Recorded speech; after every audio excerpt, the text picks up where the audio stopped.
Olá pessoal, tudo bem com vocês? Nesse vídeo, que é o segundo vídeo de janeiro de 2026, eu queria trazer para vocês as minhas melhores leituras do ano de 2025. O primeiro livro que eu trago aqui como destaque do meu ano passado é Drácula. Eu já tinha assistido algumas adaptações para o cinema de Drácula, principalmente aquela adaptação bem importante, bem famosa, que tem o Gary Oldman como Drácula, tem um elenco maravilhoso, mas a forma como o diretor optou por trazer a explicação da lenda e a conotação não ficou bem de acordo com o que diz a história do livro. É bem controversa, na minha opinião, aquela adaptação, como também é uma que saiu agora em dezembro de 2025, que eu assisti também, que pouco se salva dessa adaptação do cinema. A única coisa bacana que tem é um excelente elenco também, incluindo o brilhante ator Christopher Waltz. Então eu vou insistir com vocês, leiam o livro. É completamente diferente das adaptações que eu assisti, pelo menos, e é um livro magnífico. Não é o primeiro livro que traz essa lenda do Drácula, tá? Nós tivemos livros anteriores, histórias anteriores, como, por exemplo, Carmila, que é de 1800 e pouco, tá? Eu deixo na tela qualquer coisa para vocês verem. Antes ainda, então, de ter saído o Drácula de Bram Stoker. O Drácula de Bram Stoker é de 1872 e é, na minha opinião, o grande marco, né, do aparecimento, né, a primeira grande história contada, né, com esse mito da pessoa, né, que passa a ser um imortal e que vive por centenas de anos e que precisa do sangue para sobreviver, morde outras pessoas que também passam a ser vampiros.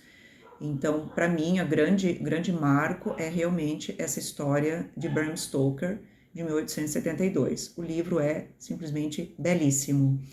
Ele tem, entre os mortais, né, tem amor, tem esperança, tem fé, tem amizade, tem perseverança e chama demais a minha atenção justamente essa questão que é o primordial da história do Drácula, a luta entre o bem e o mal, essa dicotomia que eu adoro, essa dicotomia entre o bem e o mal. Eu adoro a ideia, né, dessa discussão de escolhas e consequências, e também me fascina a questão da religião, ciência e filosofia. Então tem muitas discussões que aparecem nesse livro com relação a esses temas. Então por isso eu considero assim um livro brilhante. E ele é escrito de forma de entradas de diário, reportagens de jornal. Então existe até um nome para esse tipo de trama que eu não estou lembrando agora, mas eu deixo para vocês também na tela, que é essa que não é exatamente uma narração linear e que um narrador coloca, né, os fatos, não, são entradas de diário, são reportagens de jornal e outras coisas que trazem, então, depoimentos de várias pessoas com, digamos assim, várias entradas em vários momentos, né? Então, isso também faz de uma obra tão antiga algo já muito diferenciado, vamos dizer assim. Então, eu considero o Bram Stoker um as na literatura, que para aquela época de 1872 já escreveu uma coisa grandiosa. Então, aceite o meu conselho, leia Drácula. O outro livro que eu gostaria de trazer como destaque do meu ano de 2025 foi O Sol é para Todos, da escritora Harper Lee. Esse é um livro já do século XX, ele traz uma história muito. Ele é considerado um livro aclamado por crítica, por público, aparece nas listas de melhores livros. Então, ele é um livro realmente que teve bastante destaque, ele é considerado realmente um dos melhores livros do século XX. A história, ela gira em torno, ela se passa no sul dos Estados Unidos, naquela época onde existia a segregação racial, onde existia muita violência por conta da segregação racial. Então, aqui nós temos uma família que mora numa cidade bem pacata, onde aconteceu um crime. Um homem negro comete um crime de bastante gravidade contra uma mulher branca. E um advogado dessa cidade resolve defender esse homem negro que se diz inocente. Então a gente acompanha pela voz da filha desse advogado todo o percorrer dessa história. Quando o crime aconteceu, a denúncia do crime, o pai dizendo que vai defender essa pessoa e todas as agruras que essa família passa por conta do pai ter aceitado, nesse momento que ainda existia grande segregação e grande preconceito e grande violência por conta dessa segregação racial. Não que nós não tenhamos no dia de hoje muitos problemas ainda quanto a isso, mas naquela época mais ainda, na época que se passa o livro, mais ainda.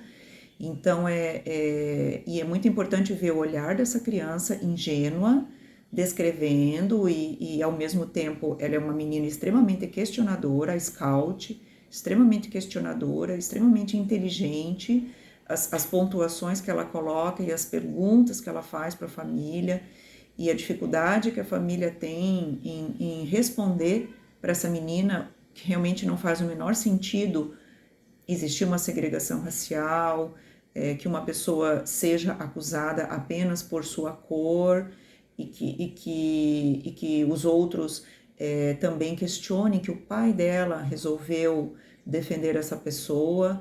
Então, o livro acompanha até o julgamento desse homem que acontece no tribunal, e essa menina e o irmão dela passando por todas essas dificuldades que a família passa por conta dessa decisão do pai. Mas como o pai falava para ela e explicava, né, que homem seria ele, que advogado seria ele, se ele optasse pelo comodismo de não defender essa pessoa que ele acreditava ser inocente.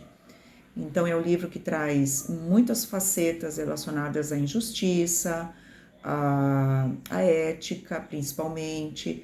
Então, é um livro muito bonito, também muito bem escrito. É bacana por ter essa voz da criança. A autora, ela sabe muito bem como colocar, não de uma forma infantilizada, mas sim de uma forma inocente. Então, isso traz também brilhantismo a essa obra. Então, eu destaco como uma das grandes leituras que eu fiz em 2025. O outro livro que eu li em 2025 que eu gostaria de trazer como destaque é Pantera no Porão, do autor Amos Oz. Esse livro também foi escrito no século XX. O Amos Oz, ele é um autor israelense e ele traz, então, uma parte da história muito importante do povo judeu. O livro a trama se passa justamente na época pré-formação do Estado de Israel, ainda quando existe a ocupação britânica. O autor passou por essa fase da sua vida, ele viveu isso, e ele então resolve resgatar também pelos olhos de uma criança, coincidentemente, justamente esse momento, né? Essas dúvidas que o povo israelense tem, essa dificuldade pela qual eles estavam passando e a alegria que vem com essa liberdade e formação, então, do Estado de Israel. Esse menino, ele tem 12 anos, mais ou menos 12 anos, o nome dele é Prof, é um apelido, na verdade, porque ele é um menino muito inteligente e que ama as palavras. Então, o apelido dele é Prof, justamente fazendo uma alusão a professor. E ele é filho de único filho de um casal, de um estudioso, que trabalha num jornal, e uma enfermeira. Então, existe uma grande biblioteca na casa dele, por conta do pai dele, que é uma pessoa muito estudiosa, muito conhecedora da história e da cultura dos povos, principalmente do seu povo, dos judeus. E esse menino, ele acaba fazendo uma amizade muito improvável com um militar britânico, que está lá por conta da invasão dos britânicos naquela cidade, né, que é Jerusalém. E essa amizade é improvável porque esse menino, com a sua inteligência, ele acha que ele vai conseguir retirar alguma coisa de importante desse soldado britânico. Então ele tem uma segunda intenção, mas ele, por sorte, acabou começando essa amizade com uma pessoa, com um britânico muito bom, que acaba resolvendo fazer uma troca com ele. O prof ensina para ele, então, o idioma, e ele ensina para o prof também o idioma, e assim eles combinam que eles vão se encontrar, apenas para fazer essa troca, se conhecer e um ensinar ao outro sobre o idioma. O soldado não tem nenhuma intenção, né, com esse menino, graças a Deus. Realmente ele é uma pessoa também de alma boa, que não tem maldade, que não vai fazer o mal para essa criança judia, e a criança, na sua inocência, acha que vai conseguir tirar vantagem dessa amizade, obtendo informações que possam ajudar, que ele possa levar para o pai dele, que faz parte de um grupo que está lutando pela liberdade dos israelenses e da formação do Estado de Israel. Só que é claro que o menino está enganado, ele não vai conseguir fazer o que ele acha, isso é realmente impossível, nós como adultos, analisando, né, isso é impossível, ele não vai conseguir obter nada que ele possa levar, mas ao mesmo tempo, os amigos dele se viram contra ele, porque acham que ele agora é um inimigo, por ter amizade com esse britânico, então picham nas paredes da casa dele que ele é um inimigo, e então a gente acompanha essa família, esse casal, lutando por essa liberdade, para que você tenha a formação do Estado de Israel, esse menino tendo esses encontros furtivos com esse soldado britânico. Então, em alguns momentos, a casa dele vira uma enfermaria, porque eles acolhem pessoas judias que sofreram na mão dos britânicos. Então, a sala vira uma enfermaria. Em outros momentos, os pais dele precisam viajar por conta justamente dos trabalhos que eles têm secretos, né? Coisa que esse menino nem sabe que está acontecendo, porque os pais não abrem para ele tudo que eles estão passando e tentando fazer, né? Para que ocorra então essa libertação. Então esse menino fica com uma vizinha que é uma mocinha, é a irmã mais velha de um desses amigos dele.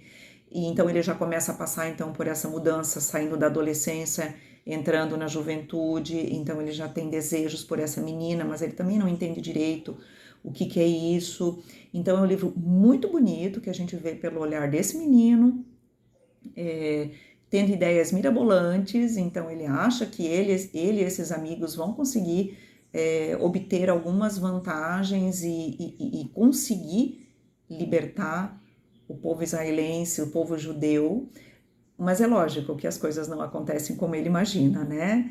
Então esse livro vai até o momento que ocorre essa liberdade e a formação do Estado de Israel. Digamos assim, a narração é feita pela voz do menino, mas de uma pessoa já idosa, relembrando. Então, é um livro belíssimo, traz muito de história, traz muito também de perseverança, traz muito de esperança, traz muito de fé. A gente tem uma aula sobre o porquê existe essa rixa inexplicável até os dias de hoje, que a gente sabe que ainda existe, que eu também não vou aqui entrar em detalhes, porque também tem um cunho bastante histórico e que uma pessoa para tratar disso precisa estudar bastante, não é o foco desse vídeo, né? Mas só para trazer para vocês essa grande recomendação desse livro, Pantera no Porão, do autor Amos Oz. Outra leitura que eu gostaria de destacar do meu ano de 2025 é um livro de ficção da Virginia Woolf. Eu diria que esse livro se tornou, entre os meus 2 livros da vida, ele faz parte agora também. Eu tinha apenas um livro preferido da vida, que é O Deserto dos Tártaros, do italiano Dino Buzzati. E agora eu tenho um segundo livro que não tomou o lugar do primeiro, mas está ali. Se eu tiver que citar 2 livros, ou se eu fizer um top 5, se eu fizer um top 2, esses 2 estarão. Ao Farol, de Virginia Woolf. Esse livro, ele é um livro curto, ele tem apenas 3 capítulos longos e tem pouco mais de 200 páginas, e ele se passa, o primeiro capítulo se passa num fim de semana que a família vai passar com os filhos no interior da Inglaterra, no que seria um balneário, né, uma praia, né, como nós temos, né, no Brasil, que as pessoas vão para as praias, né, passar o fim de semana. Também existe ainda isso, né, na Inglaterra. Então, eles também têm os balneários, as cidades praianas, embora os hábitos sejam muito diferentes dos hábitos brasileiros, mas eles também se deslocam, né, nos fins de semana ou nas férias, para essas casas que são de propriedade deles, né, para passar, né, um fim de semana ou as férias. Então, esse livro, ele é considerado pelos críticos como sendo uma biografia da autora, ou se não é uma biografia, mas é realmente uma explanação muito verossímil do que foi a vida dela na adolescência, indo com sua família para essa casa que eles têm na praia. Então, o primeiro capítulo ele se passa apenas nesse fim de semana, que seria ali uns 2 dias, principalmente o passar, vamos dizer, de um sábado, onde aconteceria um jantar naquela noite, e ocorre esse jantar, então, no final desse capítulo. E o que traz esse livro? Então, seriam os pais da Virgínia com os seus 8 filhos, que foi, então, realmente a vida dela, com 7 irmãos.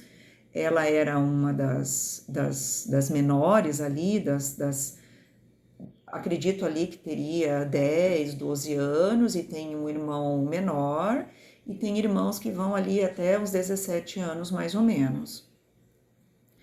Essa família, ela era formada então por um pai filósofo, que teve um grande feito, uma grande ideia no passado, mas que no momento ali que a trama se passa, ele já não é mais uma pessoa proeminente de destaque. Mas ele, vamos dizer, guarda para si como sendo uma profissão, ou ele é considerado um grande estudioso, um grande filósofo.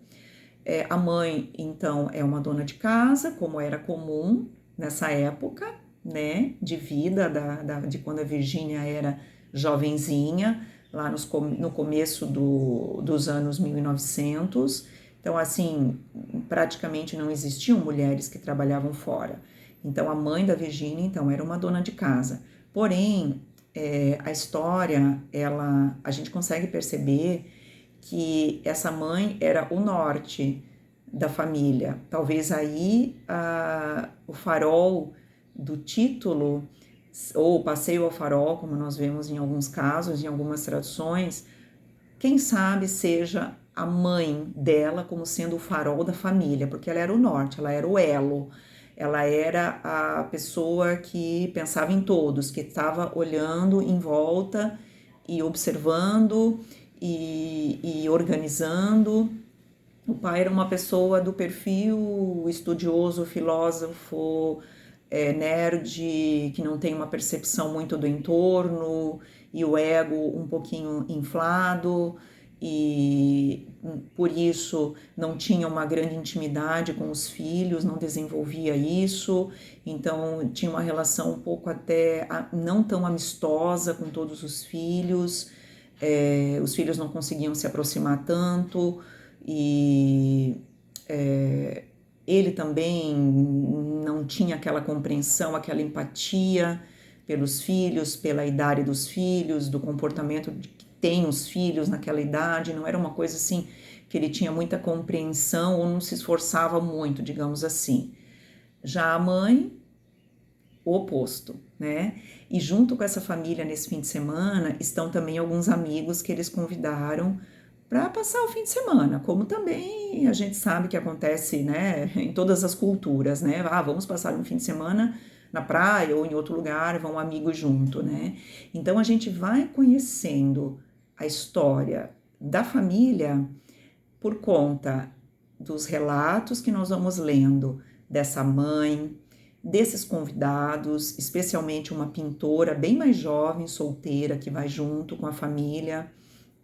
Então, nós vamos conhecendo através da opinião que essas pessoas têm a respeito do pai, ou de um amigo um pouco mais velho que vai junto, da amizade que ele tem com o pai, a opinião dele sobre o pai. Então, as pessoas vão descrevendo fatos que aconteceram durante a vida, a convivência que eles tiveram com essa família, e ali vão entrando, então, fatos do passado que eles vão relembrando, a mãe ao mesmo tempo falando alguma coisa do passado deles, e assim nós vamos conhecendo essa família. É uma profundidade, a Virginia consegue atingir uma profundidade que, assim, não tem explicação. É uma coisa que não é rasa, ela vai a fundo. Aí nós temos essa pintora que começa a fazer uma pintura lá fora, olhando aquela janela que a mãe está com o filho dentro da casa, o filho mais novo, que quer ir ao farol no dia seguinte visitar o faroleiro. A mãe está fazendo uma meia de tricô para levar para o filho do faroleiro, então essa moldura que essa janela traz para essa pintora que está fora, a mãe e o filho vendo a parte externa também por essa moldura que seria uma janela. O passeio ao farol, então, seria esse passeio que vai acontecer no dia seguinte, mas aí a criança joga um balde de água fria, porque falam que não estará um clima bom no dia seguinte, aí a criança fica chateada, a mãe tenta acalentar o filho que ficou chateado porque não vão ter o passeio no dia seguinte, e bem aquela coisa de mãe perceptiva, fica chateada com as pessoas que falaram, que não tiveram ali a percepção de não deixar a criança chateada porque não há necessidade.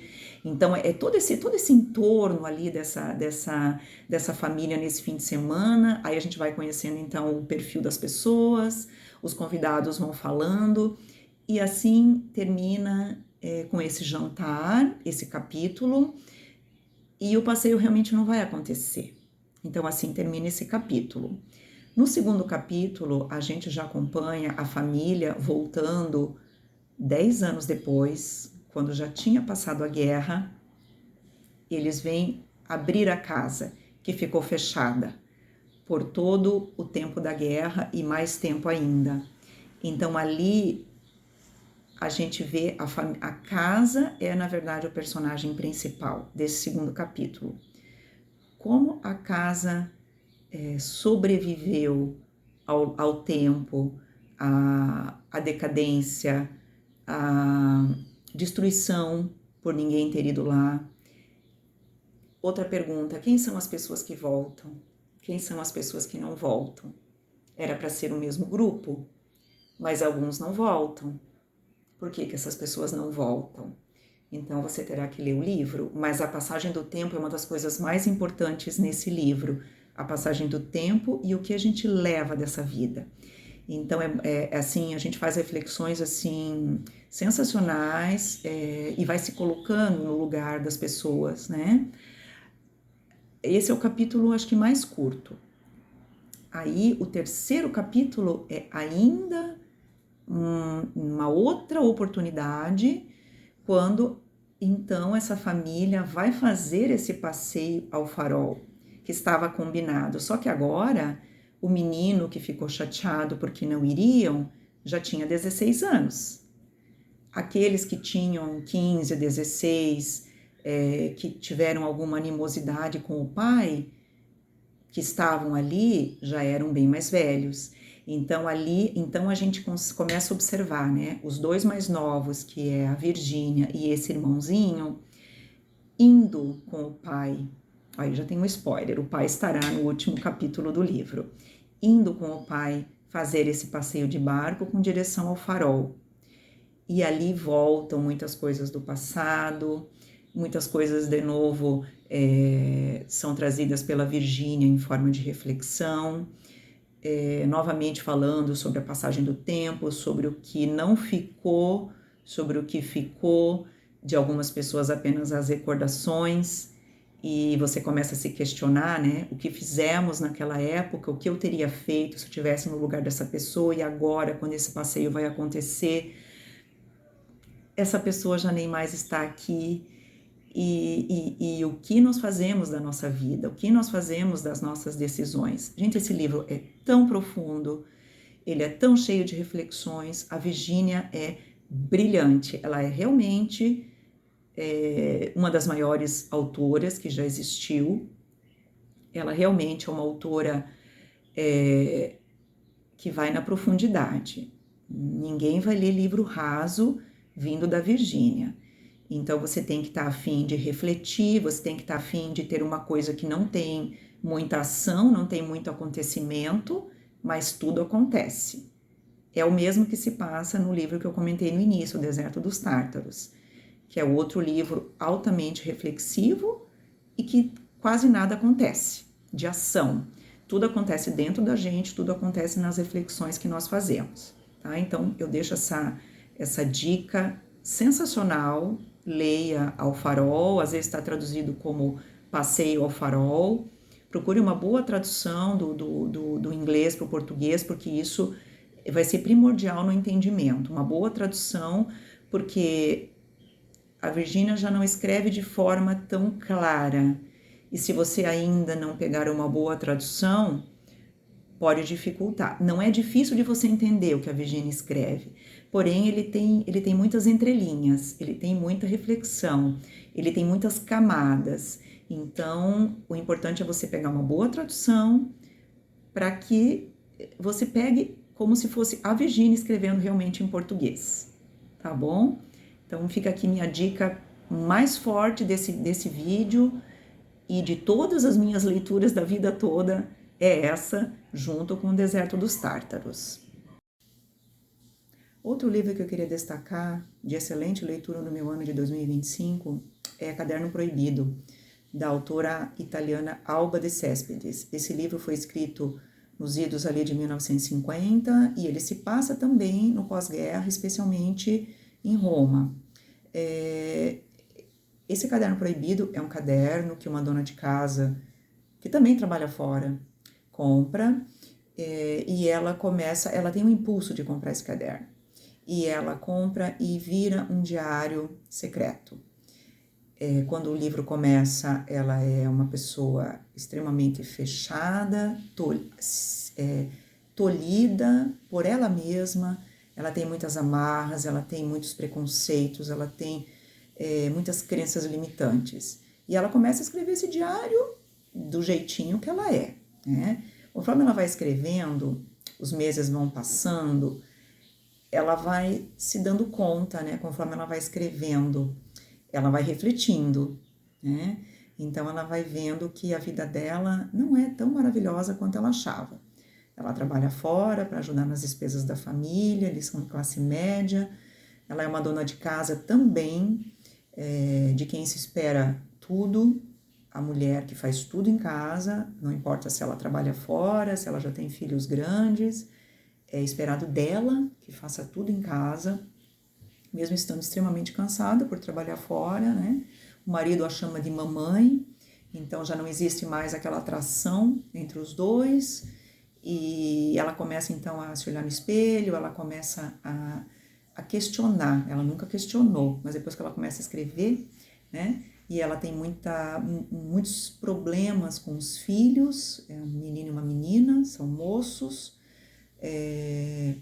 cada um tem ali as suas dificuldades, né? Não são filhos perfeitos, como nenhuma pessoa é, mas também o relacionamento com a mãe também não é bacana, porque ela acha que é perfeito, né? Mas com a filha também já não é tanto assim. Mas por quê, né? Porque ela tem essas crenças. A filha é uma menina mais,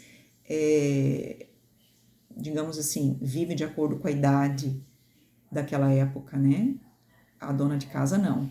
Então ela implica muito com a filha, ela cobra muito da filha, uma coisa que nem é exigido mais talvez das mulheres daquela época, mas ela tem uma cabeça, né, muito ultrapassada. Então, conforme ela vai escrevendo, ela vai enxergando as coisas, ela vai se libertando, ela vai aos poucos. Primeiro ela diz que não pode, né, que aquilo é errado e que ela tem certeza que ela está certa, mas com o tempo ela começa a avaliar, né? Ela começa a questionar o relacionamento que ela tem com a mãe, ela começa a observar o pai e a mãe, as coisas que a mãe falava para ela, que então ela levou como perfeitos, então ela começa a ver que se a própria mãe, na ideia dela, depois passa a não estar tão certa, talvez ela mesma não esteja, talvez seja por isso que a filha também pareça para ela muito difícil, né? Mas conforme as coisas vão avançando, ela vai se libertando dessas amarras. Ela passa a enxergar as coisas de outra forma. Ela passa a perceber que o relacionamento dela com o marido não é aquilo tudo que ela imaginava. E conforme ela vai se libertando, que ela vai enxergando, ela vai se percebendo como mulher, percebendo como as outras pessoas do entorno dela agem, não julgando, mas vendo que talvez aquilo seja, né, algo que ela poderia tentar adotar, né? Então ela passa quando ela recebe um elogio, inicialmente, meu Deus, como pode um homem elogiar, ou um homem estava olhando para mim. Depois, com o tempo, ela começa a se sentir lisonjeada, porque não tem problema nenhum ela receber um elogio ou ser admirada por um homem na rua, né? Então ela começa a enxergar as coisas com outros olhos, com os olhos mais normais, digamos assim, né? Então isso passa a ser mais natural, né? E quanto mais ela escreve, mais ela vai se reconhecendo, mais ela vai se modificando, mais ela vai quebrando essas amarras. E assim, eu não quero dar muitos detalhes do enredo, porque tem os embates com a filha, pelos motivos da filha, tem os debates com o filho, pelos motivos do filho, tem as questões do marido, que inicialmente ela é a esposa perfeita que atende a todas as dificuldades do marido, e o marido está sempre certo. Com o tempo ela começa a ver que não é bem assim. Então o final do livro ele é um pouco previsível, mas ao mesmo tempo a gente não consegue ter certeza absoluta. A gente tem que esperar até a última página para ter certeza. A autora consegue segurar se ela vai se desamarrar completamente, se ela vai permanecer naquilo que ela sempre esteve. Então esse é algo que você vai ter que ler, esse livro sensacional, escrito numa época muito anterior à nossa, mas já prevendo algo que eu acho que ainda hoje em dia as mulheres têm de dificuldade na sociedade que a gente vive. Então leia O Caderno Proibido de Alba de Céspedes.